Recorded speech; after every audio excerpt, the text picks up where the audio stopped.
Hi everyone, welcome back to Brain Dump. My name is Kai, and this is a podcast where I talk about pretty much whatever the fuck I want to talk about.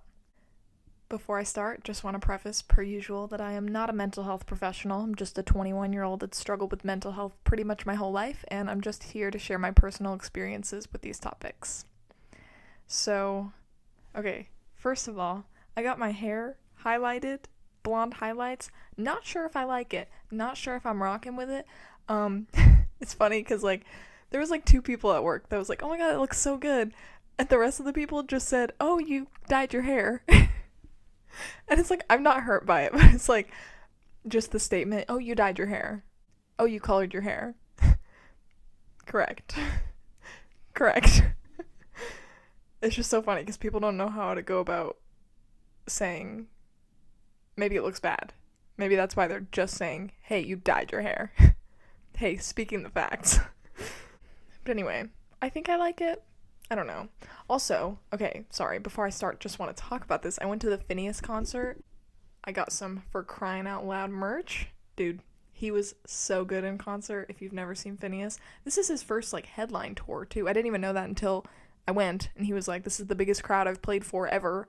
As a solo artist, obviously. He's played with Billy before, but the Roxy, the Coca-Cola Roxy and the Battery, it's 4,000 people tops in there. That's not a big crowd, and I thought he was crazy famous. I mean, he is, but he's just getting started. So anyway, that's my rant on Phineas. What a great guy. He makes some great music. So today I want to talk about defensiveness, because I have noticed that when I'm feeling very insecure, or if I'm just insecure in general, because I can think back to times in my life where I was just overly insecure about literally everything, I would be so defensive about everything, and I would feel the need to over-explain and over-justify every little thing that I would do. It was because I was so insecure about every little thing that I did do, that's why I felt the need to over-explain it and justify it, and I would get so defensive when somebody would question it. Defensiveness, I think, can be a reaction of somebody that's challenging your thoughts or ideas, and it can definitely make you question your self-worth, for sure. I used to let a lot of other people dictate what I thought of myself and what my self-worth was as a person, which isn't fair to myself, and in hindsight, I know that now. There are plenty of defensive behaviors that I was going to say used to, but I'm not a perfect person, and there are things that I still do that I'm not very proud of, like being in denial, deflecting. Can we say that again? Deflecting. Dude. When I just was so insecure about every little thing that I did, I would deflect. Or I would just minimize things to make myself feel better, which, hey, isn't fair. Isn't fair to you or the other party. And that's what comes with more inner confidence. If you're more sure of yourself and less insecure about the things that you're doing, you're not going to want to defend every little thing that you're doing. And I think that being more sure of yourself takes away that want to be defensive and to justify everything that you do. Because you don't need to explain yourself to everyone. Sometimes you're just going to make choices. And that's just you as a person. You don't need to apologize for it. You don't need to minimize your feelings for the sake of other people, because that's not fair to yourself. Oh my god, I just realized that my TV's still on. You can see half of somebody's face. So, side note, hey, just stopping in the middle of the episode. So, I don't know if you guys knew this. If you listen to my episodes about Life is Strange, you know that Don't Nod is the production company that made the original Life is Strange 1 and 2. They just came out with a game called Lost Records, Bloom and Rage. I just got the first part. Apparently there's going to be two. It's side A and side B of a tape. It looks really fucking good, and it's giving Life is Strange vibes, so I'm so excited to play it. I just got it, and it's queued for download. So, very exciting stuff. I'm so hyped. It's Friday night. I got off work a few hours ago. I went to the library, did school, had a very productive day, and now I'm going to rot in my bed and play a video game after I record this podcast. I'm being so productive today. I love it. Anyway, let's get back to it. I've definitely talked about this before when I was insecure. Hey, still am, but I don't think I do this as much anymore. I would take everything that people would say to me as a personal attack, and I thought that everyone was just out to get me, when in reality, we're all just fucking people trying our best. Like, truly, nobody is ever thinking about you that deeply. I've made an episode about this, about, like, we are all at the center of our own existence. And I definitely did this to protect my own ego when I was feeling very insecure. I used defensiveness as a coping mechanism, and again, that comes with accepting what is. You can't accept what is when you're insecure. And I think that self-awareness is a huge component in this, and that will help a person get out of that insecurity hole that they dug themselves into. If you're self-aware, I think it becomes a lot easier to let go of those insecurities, because being aware of it can help you to accept it. And I think that accepting it comes with the insecurity kind of falling away little by little. There's so many insecurities that I once had that just had a grip over me and would stop me from doing things and lead me to be fucking defensive about everything that I did. But I think that little by little, as I've become more sure of myself and understand these parts of myself, it's been easier not to let it get to me as much. I think those insecurities that I had when I was a kid, when I was a teenager, I don't think they're ever going to go away. Truly, if I'm being honest, like, I still get insecure about those things, but I don't let it affect me the way it once did. And I think that's the main difference between past me and how I deal with it now. And like I said, that's why self-awareness is so important, because you're actively recognizing those things that you can fix and recognizing things that you don't have to be insecure about. As far as defensiveness goes in relationships, I feel like I've definitely used this, and I wound up not getting what I really needed, and it would give my partner, like, a false sense of character of me, if that makes any sense. Like, I would kind of put up this front and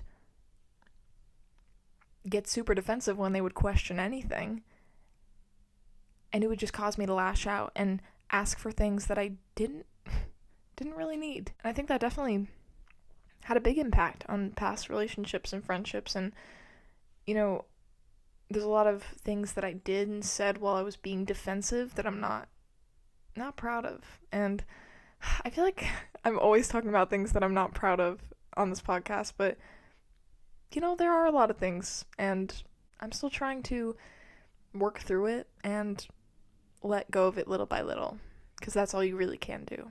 And I also think defensiveness can totally be something that's called for, but you have to be able to recognize when it's gone too far and when it's coming from insecurities.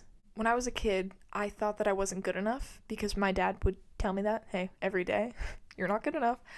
And so I think that led me to be extremely defensive as an adult, because I thought that everyone was out to get me. And I would think, you know, people can't just be nice, right? Like, there's always something that they want.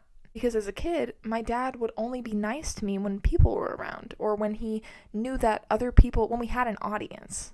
When he was nice, he wanted me to behave. So I think that I translated that as an adult into people only act nice when they want something in return. Obviously, verbal abuse leads to a lot of insecurities, and I still struggle with a lot of those insecurities, like I said, but I think that tackling the root and figuring out why I'm feeling these things really helps me understand it better. And that's like a big reason why I do this podcast, because, hey, me talking it through right now, like, that makes sense. It makes sense why I thought I was never good enough, and also why I thought everything was a personal attack, because I thought people couldn't truly just be nice. But they can. Like, people are good. Like, I really love people, you know? Like, obviously people can be shitty, truthfully, but overall, people are good. Like, people have good intentions. Hey, I say that, it's not true. A lot of people don't have the best intentions, but when you do find the people that have just good intentions at heart and are just trying to do better for the sake of being better, it's just so refreshing, and it makes you recognize the good. I'm going to try to see the fucking good, because life is way too short to only be focusing on the negatives and defending myself all the damn time because I'm insecure. It's not worth it. So, yeah, that's about it for that topic. Let's see. Oh my gosh, I got sick, dude. Hey, I hate being sick. I absolutely despise being sick. This was my first time getting sick since I started going to Hotworks. When did I start going to Hotworks? July 2023? Wow, like, I haven't been sick in almost a year and a half. A year and a half. Like, that's a fucking long time to not be sick.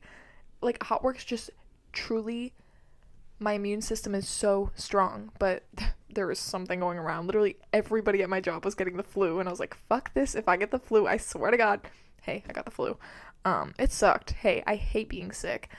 And it was just very surprising, because, hey, I have a strong-ass immune system. Why the fuck am I getting sick? Anyway, during that week of being sick, I took a week off the gym. Guys, you never realize how much you love the gym until you can't go to the gym. I missed it. And going back yesterday? Yeah, going back yesterday just made me realize, wow, I love the gym. I love the gym. So, yeah. I love what it does for my body and how great I feel afterwards. And I'm saying all this, ready to play my video games. I'm not going to guilt myself into going to the gym. I've had a very productive day. Okay. Books of the week. I don't remember. Couldn't tell you what I was reading last time I talked to you guys. I think I was still reading Passing by Nella Larson. Finished Passing. Did I tell you guys about that? I could not tell you. It was a great book. I read The Color Purple. Dude, oh my god. Oh my god. Drop everything you're doing and read that fucking book. It's so good. It's so good. So fucking powerful. So fucking powerful. Okay. Now I'm reading this psychological thriller called You Shouldn't Have Come Here by Geneva Rose. It's very good so far. I think I'm like 100 pages in, but incredible. Edge of my seat the whole time. So, alright. Songs of the week. I Go to Extremes by Billy Joel, The Entertainer by Billy Joel, and Not Like Us by Kendrick Lamar. Also, I know the Chiefs lost. L Chiefs. Yeah. Thank you so much for listening and watching. I really appreciate it. Hope you have a great rest of your day. Remember that you're loved, you're valued, and you're appreciated in this world, and don't let your insecurities lead you to becoming defensive. Overly defensive. So. Okay, I love you. Bye.